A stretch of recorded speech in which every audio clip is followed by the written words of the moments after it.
Donc, bonjour à tous. Vous m'entendez là? Attendez, j'ai un petit écho sur place. Juste une question, tu vois les diapos qui sont sur l'écran là? Oui, oui, je vois ma première diapo. Oui. Super. Alors, donc, je vais vous parler des effets de la sieste. Voilà. Alors, par rapport à la sieste, et comme tu en as parlé tout à l'heure, Claude, en fait, on ne sait pas très bien ce que c'est, on ne sait pas très bien ce qui se fait. Alors,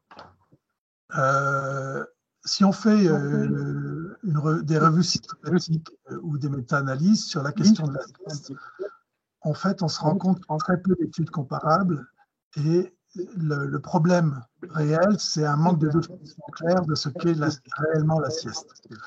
Alors, bon, et je vais essayer dans mon présentation de cerner la diversité des facteurs qui sont à prendre en compte dans les études et aussi pour bien comprendre ce qu'est la sieste. La diapo suivante.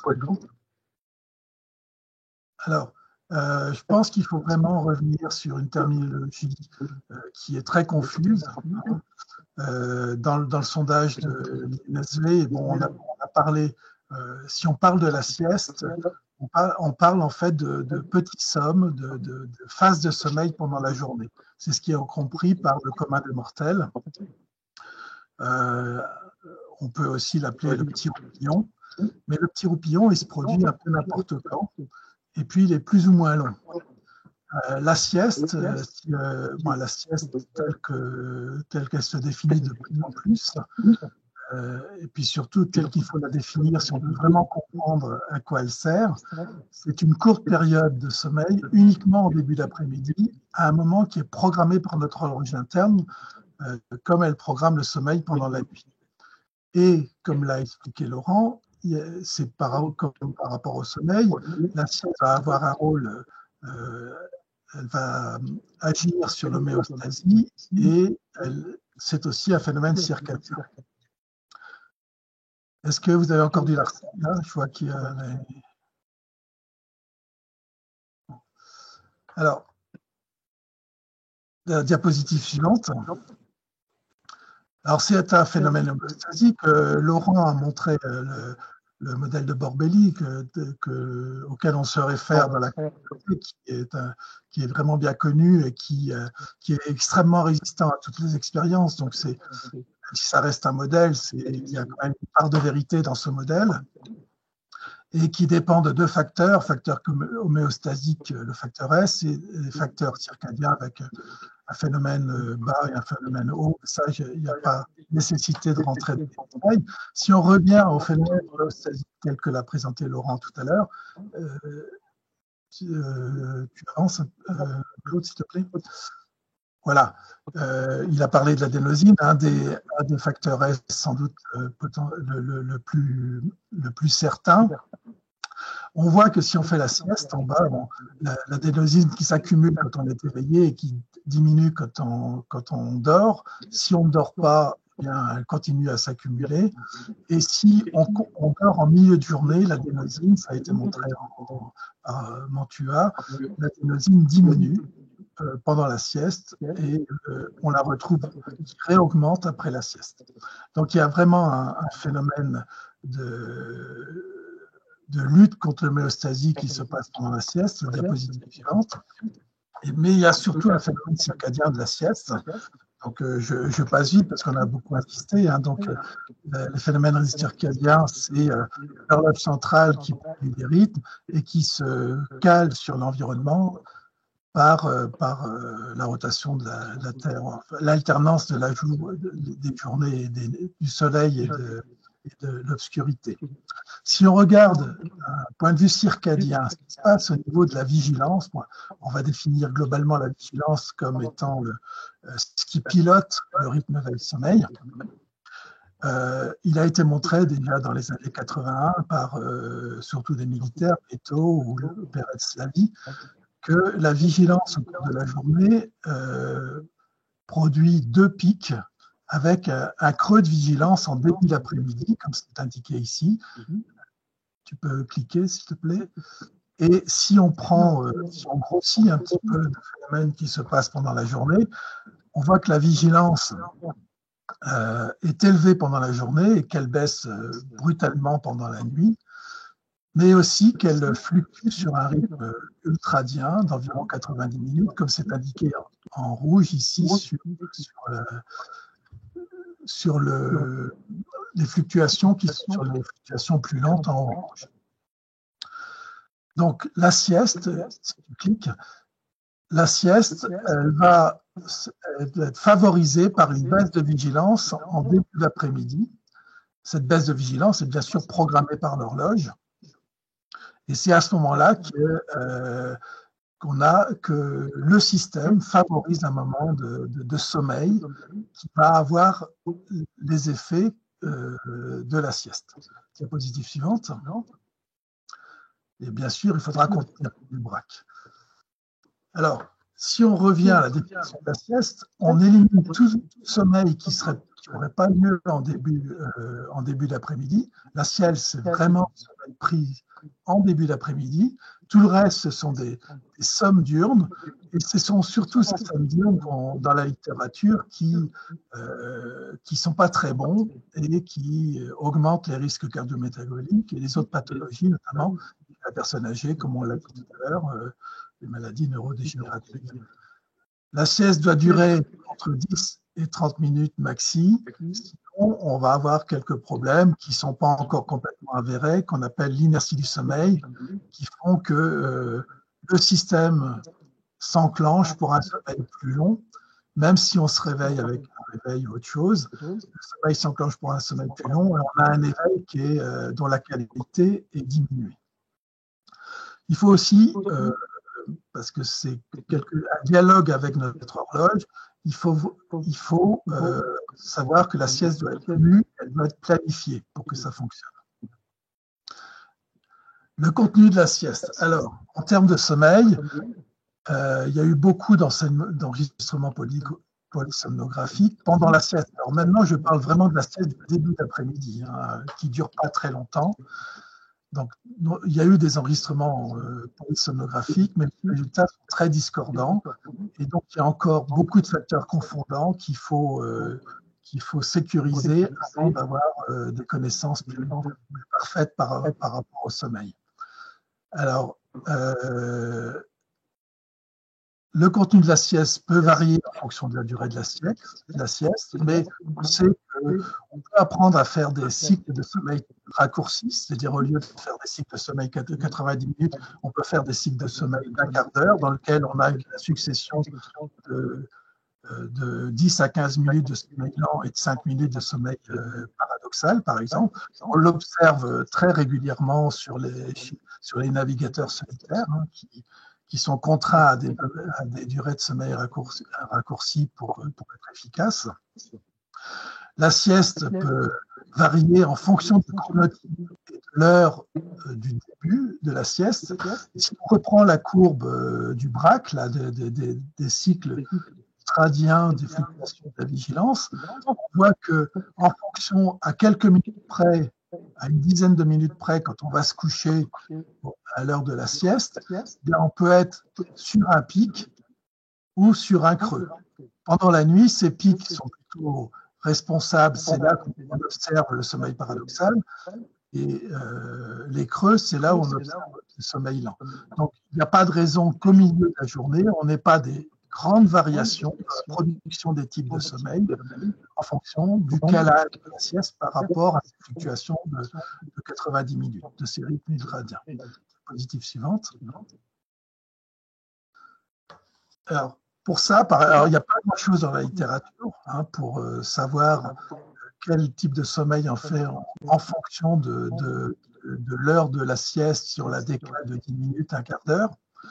En revanche, il y a une étude qui a été faite par des amis tunisiens qui a montré que si on fait la sieste à 14 heures, plutôt qu'à 13 heures ou qu'à 15 heures, sur le groupe de sujets qu'ils ont étudiés, c'était des karatékas de haut niveau, eh bien, la sieste est beaucoup plus efficace si elle est prise à 14 heures plutôt qu'à 13 heures ou à 15 heures. Donc, il y a effectivement un moment de la sieste qui est très important. Et c'est sans doute par rapport à ce rythme ultradien qu'on appelle le braque. Diapositive suivante. L'autre chose que l'on ne sait pas encore, c'est est-ce qu'on peut être de naissance siesteur ou non siesteur, c'est-à-dire est-ce qu'il y a des facteurs génétiques. Comme on découvre de plus en plus de facteurs génétiques par rapport au rythme veille-sommeil, les dernières connaissances, c'est notre capacité à résister à la privation de sommeil qui est génétiquement déterminée. C'est pas impossible qu'il existe des gènes pour faire la sieste ou pour pas faire la sieste. Ou pour être allergique à la sieste ou pas, parce qu'il y a des vrais, c'était démontré, il y a des gens qui ne supportent absolument pas de faire la sieste en milieu de journée. Il y a un effet sexe ou genre, si vous voulez, de la sieste, mais elle a été très peu étudiée dans des protocoles expérimentaux chez la femme, donc on ne peut pas qualifier, mais dans les enquêtes, il semblerait que les hommes soient plus siesteurs que les femmes. Il y a un effet âge évident, hein, plus on vieillit et plus on prend plaisir à couper la journée en deux par un petit moment de repos et de sommeil. Ce qui est sûr, ce qui est jamais considéré dans les études, c'est qu'il y a un effet entraînement ou conditionnement, c'est-à-dire qu'il faut apprendre à faire la sieste, il faut déterminer, enregistrer une séquence qui va se dérouler au moment de la sieste. Cette séquence, elle doit être intégrée par l'horloge. Bon, on peut le dire simplement comme ça, c'est l'horloge qui pilote tout ça, et elle doit piloter une certaine séquence qu'on va appeler la sieste. Est-ce qu'il y a un effet répétition? Sans doute. Tout ça, c'est par rapport au contenu de la sieste. On est toujours dans le contenu. Si tu appuies, Claude, s'il te plaît. Il y a une étude qui a montré que le sommeil, quand on dort quand on fait pas de sieste, ou quand on fait 1 à 2 siestes par semaine, ou 3 à 4 siestes par semaine, est complètement différent. Hein, quand on demande aux gens de dormir après, qui sont habitués à ce type de sieste. Donc là, il y a quelque chose à creuser qui n'est pas du tout évident. Il y a vraiment on n'a pas de connaissances à ce niveau-là. Diapositive suivante. Il y a aussi un effet de l'environnement, mais qui n'est pas si évident, qui n'est pas si important qu'on pourrait le penser. Alors, ce qui est sûr, c'est qu'il y a un aspect culturel, et notamment quand on regarde la latitude et ce que font les populations en fonction de la latitude, on sait que près de l'équateur, il y a une grande habitude à la sieste, et c'est surtout du fait qu'il fait très chaud à ce moment-là et qu'on ne peut pas faire grand-chose d'autre. Donc, le fait qu'on n'ait pas grand-chose à faire permet de se laisser aller à l'induction de notre horloge biologique à dormir à ce moment-là. La lumière, alors la lumière et la mélatonine, là je fais un clin d'œil à Claude, la lumière, eh bien on sait visiblement, c'est pas un gros problème. D'ailleurs, il semblerait qu'il n'y ait pas de sécrétion de mélatonine pendant la sieste, mais peut-être parce qu'elle n'est pas suffisamment longue. Il y a encore des études à mener dans le domaine. La position joue un rôle important. Toujours dans le domaine du sommeil, donc la sieste, c'est quand même du sommeil qui ressemble au sommeil de la nuit, quand même, malgré tout. Le gold standard, c'est d'être allongé. Hein. On a montré, nous, ici à Caen, que quand on dort dans un fauteuil, pour mimer les situations de petits sommes au milieu d'un long trajet en automobile, eh bien, c'est moins efficace que si on dort allongé. Voilà, donc, mais cependant, bon, le confort, le bruit, ça peut jouer. Mais on a aussi montré que quand on était vraiment entraîné à faire la sieste, tout ça, ça n'a pas beaucoup d'importance. C'est-à-dire qu'on peut dormir pour 10 minutes, 15 minutes, presque dans n'importe quelle situation.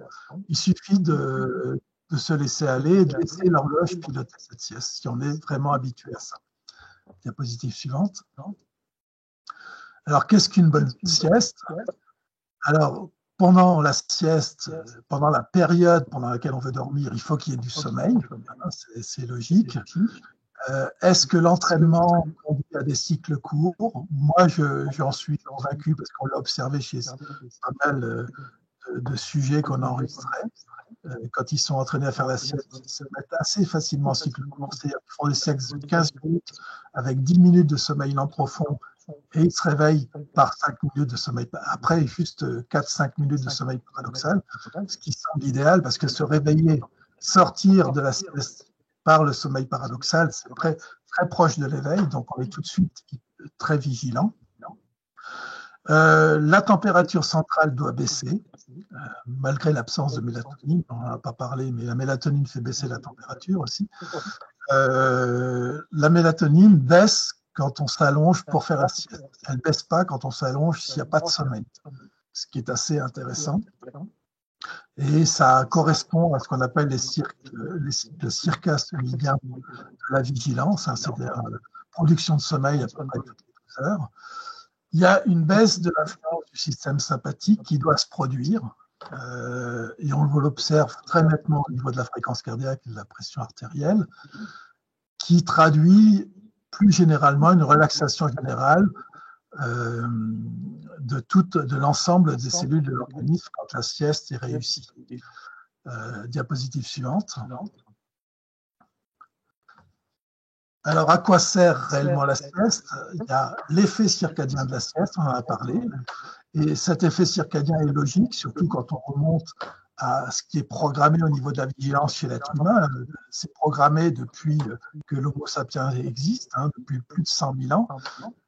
Eh bien, chez l'Homo sapiens, quand il se levait à 6, 7 heures du matin, quand le jour se levait, eh bien, 6 heures après, 7 heures après, c'est la terminologie de la sieste, il y avait un réel besoin d'une phase de sommeil pour récupérer de la matinée et attaquer l'après-midi en pleine forme. Ça, c'est sans doute comme ça qu'on peut résumer assez simplement la sieste.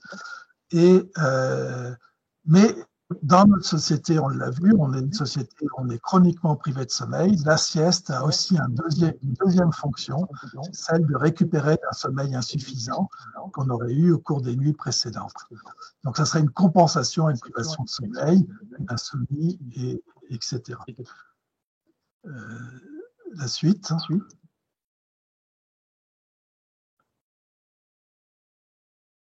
Alors bon, oui, ça c'est parce que on peut passer. Alors, il y a deux types de siestes. Hein, il n'y a pas un seul type de sieste. Il y a deux types de siestes au contenu différent. Mais dans la vie de tous les jours, ces deux types de siestes se mélangent, se cumulent, je ne sais pas comment on peut dire. Mais ça peut aussi expliquer des résultats différents quand on fait dormir des gens sans avoir contrôlé ce qui s'est passé avant, s'ils ont bien dormi, mal dormi, etc. On va passer aux résultats concrets. Les effets de la sieste sur les performances physiques.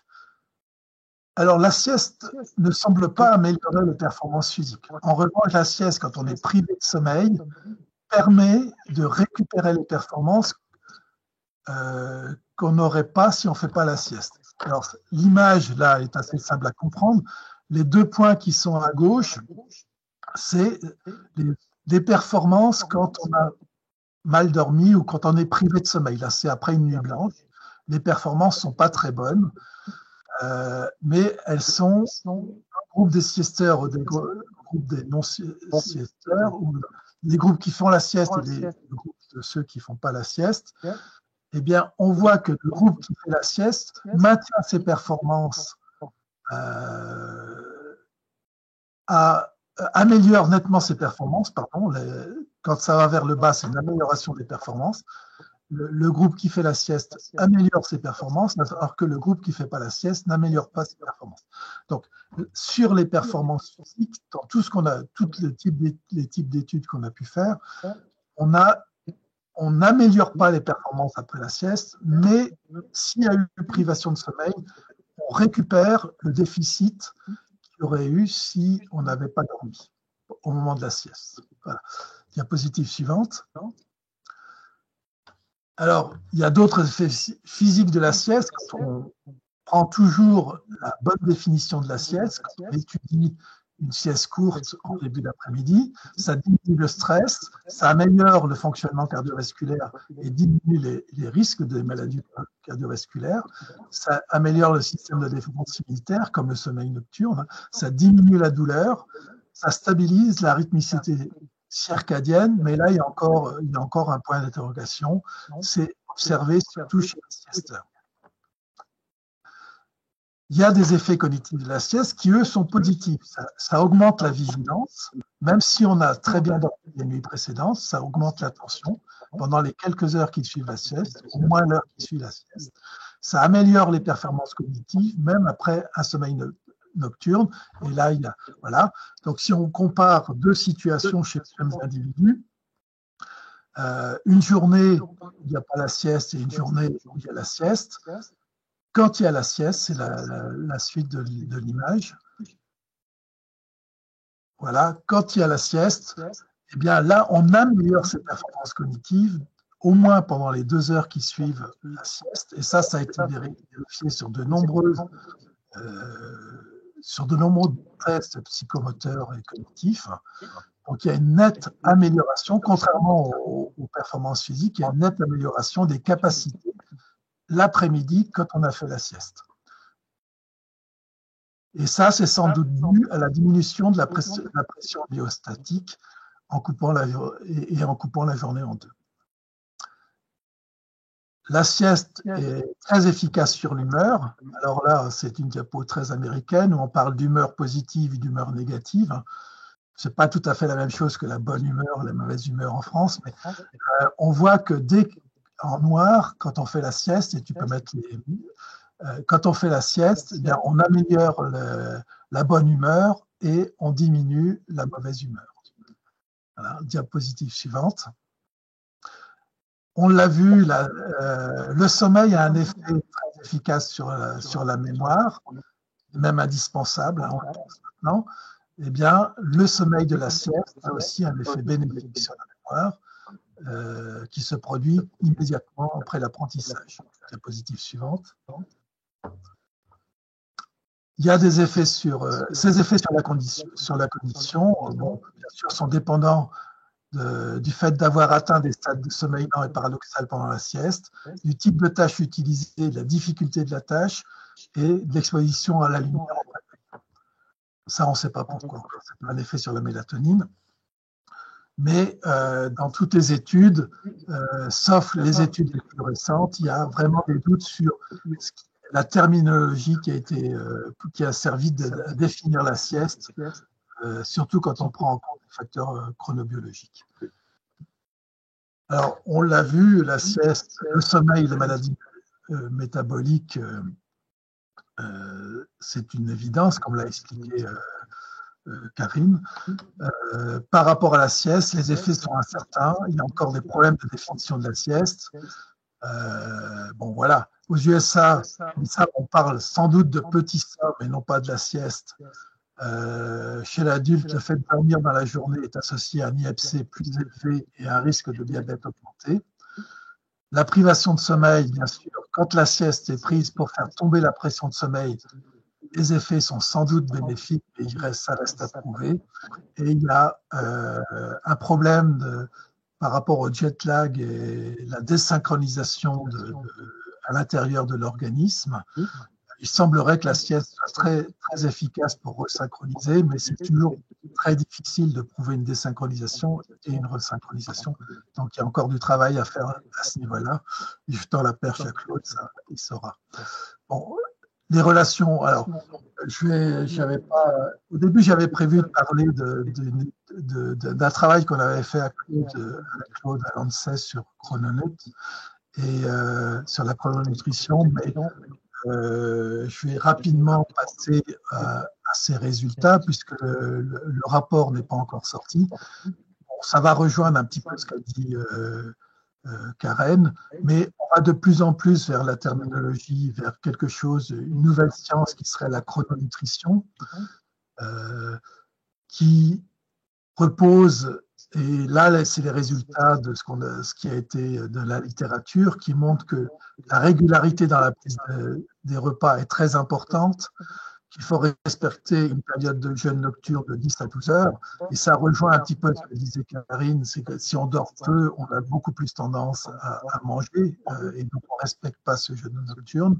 Le fait de ne pas sauter le petit déjeuner, c'est très, très important, et d'avoir un rapport, une répartition équilibrée des 3 repas pour sans doute donner des signaux très positifs à l'horloge pour qu'elle puisse maintenir une très bonne synchronisation à l'intérieur de l'organisme.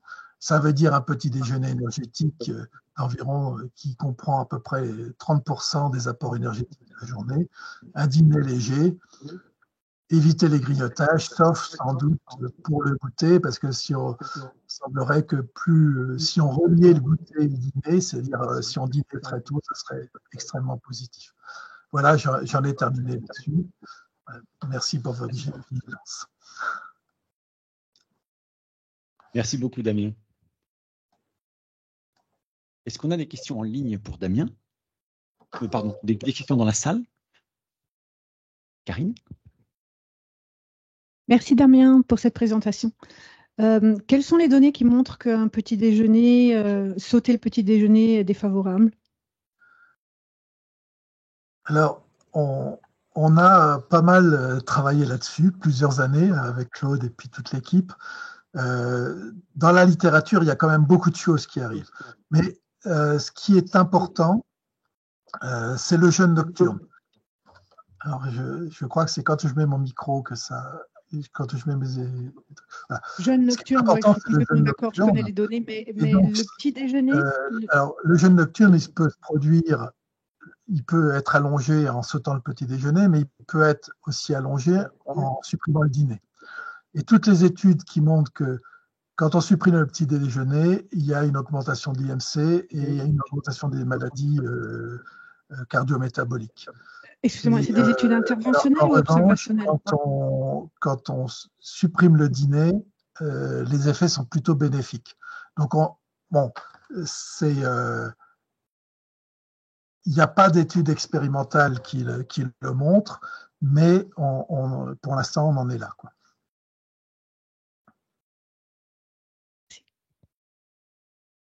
Merci Karine. D'autres questions dans la salle? Oui.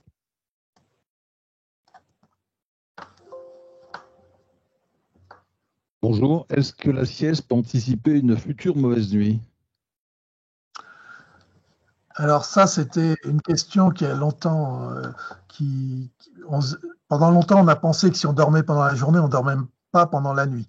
Et la sieste, elle, si on la prend au bon moment, elle a très peu de conséquences sur le sommeil nocturne. C'est-à-dire que dans le meilleur des cas, elle diminue un petit peu le sommeil nocturne chez les gros dormeurs, mais pas chez les petits dormeurs. Elle a le fait de dormir à l'heure de la sieste a peu d'incidence à la fois sur la qualité et la quantité du sommeil nocturne. Une dernière question, Damien, qui est une question qui nous vient de nos amis en ligne.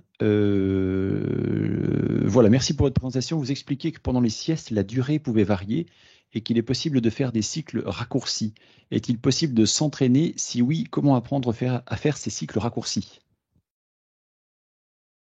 Alors, ces cycles raccourcis, pour l'instant, on les observe surtout chez les navigateurs solitaires qui sont vraiment en privation de sommeil.